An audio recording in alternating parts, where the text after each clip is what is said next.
Kita memang perlu waspada dengan gempa bumi yang terjadi di berbagai wilayah Indonesia. Tanggal 13 November 2024, BMKG melaporkan gempa bumi dengan magnitudo 3,3 terjadi di wilayah Bantul, Yogyakarta.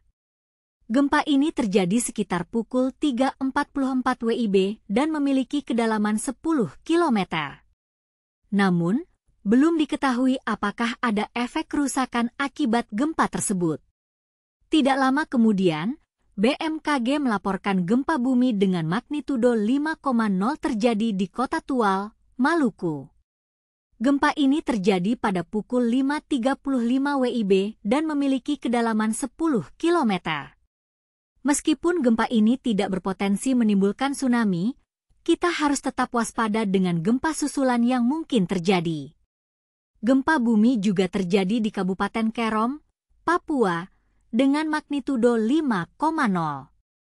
Gempa ini terjadi pada pukul 16.14 WIB dan memiliki kedalaman 115 km.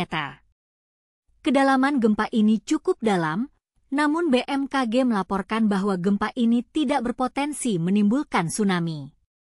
Gempa bumi juga terjadi di beberapa wilayah lainnya, seperti Kabupaten Kepulauan Konawe, Sulawesi Tenggara, dengan magnitudo 3,2, dan Kabupaten Enduga, Papua, dengan magnitudo 4,8. Gempa-gempa ini juga tidak berpotensi menimbulkan tsunami. Namun, kita harus tetap waspada dengan gempa bumi yang terjadi di wilayah Sinabang, Aceh, dengan magnitudo 5,1. Gempa ini terjadi pada pukul 23.30 WIB dan memiliki kedalaman 10 km.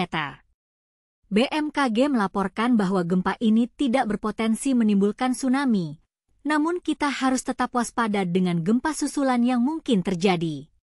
Kita juga harus tetap waspada dengan gempa bumi yang terjadi di Kabupaten Buol, Sulawesi Tengah, dengan magnitudo 5,1. Gempa ini terjadi pada pukul 10.53 WITA dan memiliki kedalaman 36 km.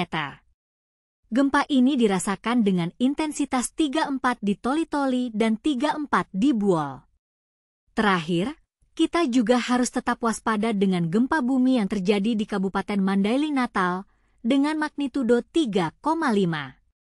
Gempa ini terjadi pada pukul 15.13 WIB dan memiliki lokasi di koordinat pukul 1.24 Lintang Utara dan 1.21.23 Bujur Timur.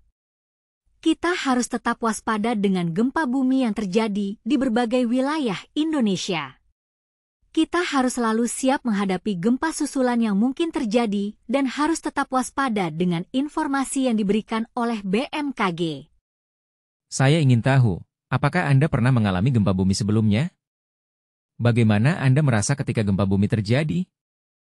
Apa yang Anda lakukan ketika gempa bumi terjadi? Saya ingin mendengar cerita Anda tentang gempa bumi.